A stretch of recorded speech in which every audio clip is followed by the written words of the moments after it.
hello there and good day. Thank you so much for joining me at Dystopian Report, the place where we talk about the nightmare world we have found ourselves living in. I'm your host, Jesse Pullman, and today is Wednesday, July 23rd. It's about 6 p.m. EDT as I make this video.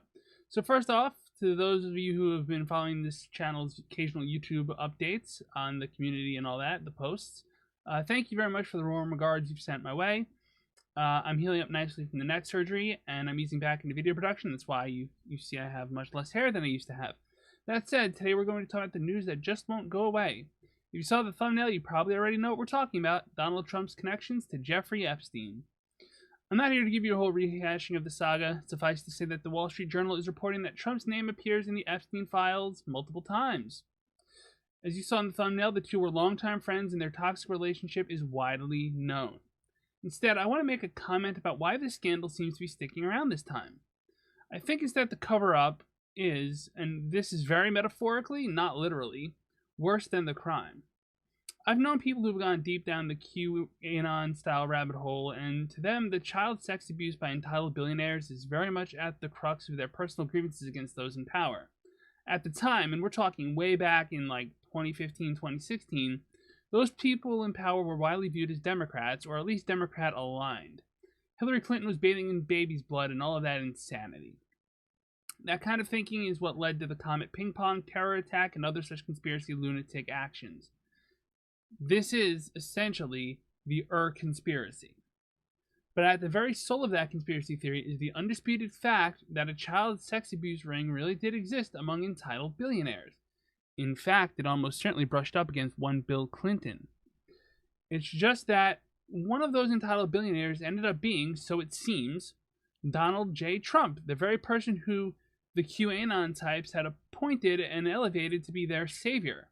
Had Trump simply published the Epstein files, given some passé excuse as to why his name was in them, and acted like he was doing justice, it's very possible that the conspiracy theorists would be willing to take him at his word. I know that sounds crazy. Conspiracy theorists taking the government at its word? But that's what I think would have happened. The only way that doesn't happen is if Trump is so badly implicated that there is no cover story he could concoct which would excuse his behavior to what is, when you think about it, a core demographic of his. Conspiracy theorists are a core demographic of his.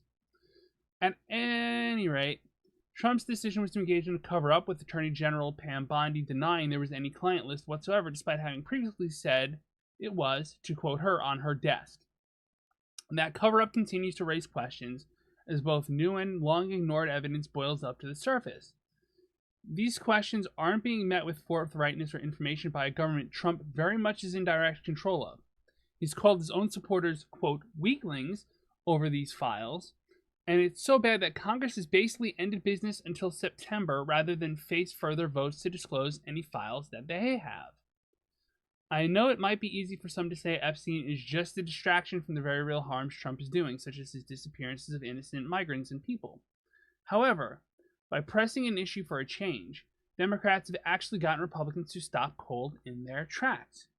It's not a distraction if there's real harm being done, just as it's not a distraction given that real children were harmed. Keep pressing.